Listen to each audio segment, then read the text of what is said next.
ये लो भैया पैसे। इतने सारे पैसे? मैडम जी, आपका बिल तो सिर्फ 500 रुपए का था, आपने हमें 1000 रुपए ज्यादा दे दिए। कोई बात नहीं भैया, मुझे पता है कि मैंने 1000 रुपए आपको ज्यादा दिए, ये मेरी तरफ से आप टिप समझ के रख लो। और वैसे भी मैं बहुत अमीर हूँ, बहुत पैसे है मेरे पास। 1000-2000 रुपए तो मैं यूं ही दे देती हूँ किसी को। क्या बात है मैडम जी, आज तो आपने हमारा पूरा दिन ही बना दिया। आपको पता है, हम कहीं भी डिलीवरी करने जाते ना तो लोग हमें सिर्फ 5, 10 या 50 रुपए देते हैं, लेकिन आपने टिप में हमें पूरे 1000 रुपए दिए। इतना तो हम पूरे दिन में नहीं कमा पाते। सही कह रहे हो भैया, हम जैसे अमीरों से पाला पड़ेगा ना तो पूरा दिन खुश ही रहोगे आप। ठीक है भैया, हो गया आपका, आप जा सकते हैं। ठीक है madam ji, thank you so much. और मैडम जी, आगे से आपको जो भी पार्सल होगा ना मैं ही लेके आऊंगा, और आप टिप देना मत भूलिएगा। हाँ ठीक है भैया, जब भी आओगे ना आपको अच्छी खासी टिप दूंगी, बहुत पैसा है मेरे पास। जाइए। Thank you so much ma'am.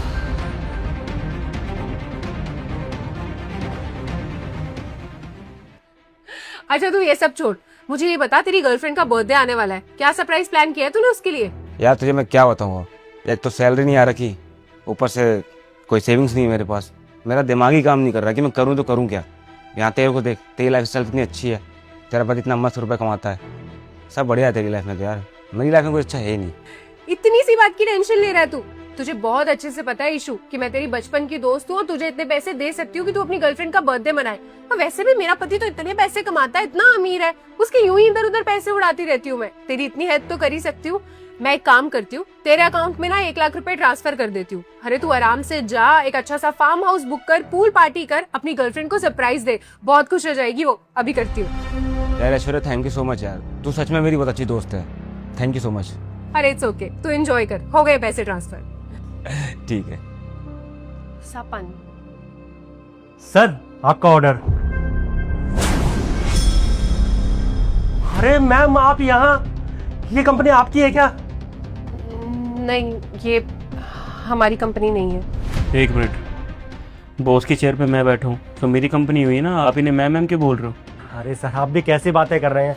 आपको मजाक करने के लिए मैं ही मिला हूं क्या? सर, हम अच्छे से जानते हैं, ये मैडम ना बहुत अमीर है। आपको पता है सर, जब भी हम इनके घर पे पार्सल लेके जाते थे ना तो ये मैडम टिप के नाम पर कभी 1000 रुपए, कभी 1500, कभी 2-2000 रुपए दे दिया करती थी हमें। बहुत अच्छे हैं ये मैडम। क्या बोल रही? यहाँ पर आके तुम्हें मैम बोल रहा है, बोल रही हो कि बहुत अमीर है, पैसे वाली हो।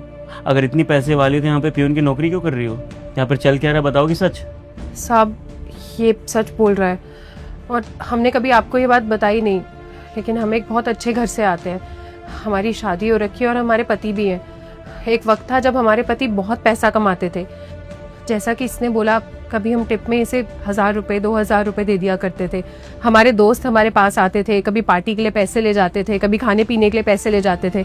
ऐसे बहुत पैसे उड़ाए हैं हमने। लेकिन एक वक्त आया साहब जब हमें एहसास हुआ कि हमने जो भी किया ना वो गलत था।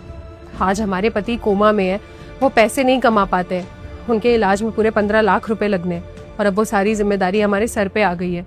जब हमारे साथ ये सब हुआ ना, तब हमें समझ में आया कि अगर सही वक्त पे हमने वो पैसे बचाए होते, इस तरीके से इधर उधर नहीं उड़ाए होते, तो आज वो पैसे हमारे काम आ रहे होते। किसी ने सही कहा है कि जब आपके पास पैसा होता है ना तो हमेशा उसकी कदर करनी चाहिए, उसकी वैल्यू करनी चाहिए, क्योंकि इंसान को पता नहीं होता कि कब उसका बुरा वक्त आ जाएगा और उस पैसे की ज़रूरत उसे पड़ जाएगी।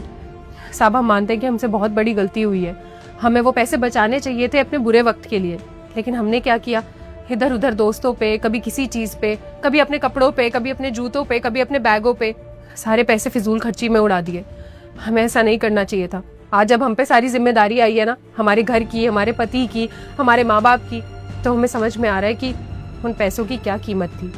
और जिन लोगों पे हमने पैसे उड़ाए थे ना, हमारे वो दोस्त, हमारे वो रिश्तेदार, जब हम उनसे मदद मांगने गए ना अपने पति के इलाज के लिए, तो वो लोग हमारे साथ खड़े नहीं हुए।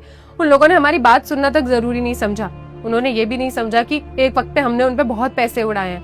उन लोगों ने हमारे मुंह पे दरवाजा बंद कर दिया और कहा कि अब तुम्हारे पास पैसे नहीं है तो दोस्ती और रिश्तेदारी भी नहीं है।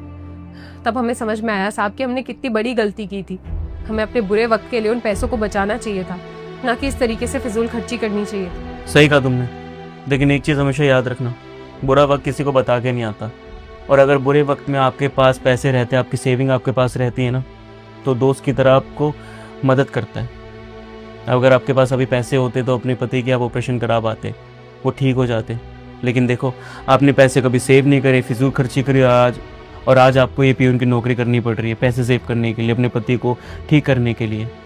छोटी सी बात है, लेकिन लोग समझते नहीं हैं। उनके पास ज़्यादा पैसा आ जाता है तो सोचते हैं कि खर्च कर देते हैं, फ्यूचर किसने देखा है। लेकिन फ्यूचर के लिए आज लोग मेहनत करते हैं, पैसे जमा करते हैं। इस चीज़ को हमेशा ध्यान रखना। मैडम जी, साहब ना बिल्कुल ठीक बोल रहे हैं। इंसान को हमेशा पैसे ना जमा करके रखने चाहिए। पता नहीं कब इंसान के पास बुरा वक्त आ जाए। आप हमें ही देख लीजिए, हम तो कितना छोटा मोटा काम करते हैं, उसके बाद भी 2 पैसे ना जोड़ते हैं, ताकि कभी हम पर बुरा समय आ जाए तो पैसे हमारे काम आए। बिल्कुल सही कर रहे हो तुम।